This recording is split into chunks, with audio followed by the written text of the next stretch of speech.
நான் இப்போ ஒரு வார்த்தை சொல்லுவேன். அந்த வார்த்தை எந்த எழுத்துல ஆரம்பிக்குதோ அந்த எழுத்து இருக்கிறவங்க முன்னாடி வரணும். சரியா? அம்மா. யார் வரணும்? அம்மா எதுல ஆரம்பிக்குது? எதுல ஆரம்பிக்குது? பூனை கையில் இருக்கிற ஆல ஆரம்பிக்குது. அம்மா.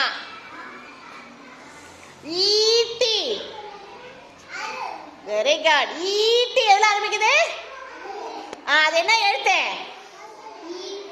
ஈட்டி எதுல ஆரம்பிக்குது? ஈட்டி. Very good. அடுத்தது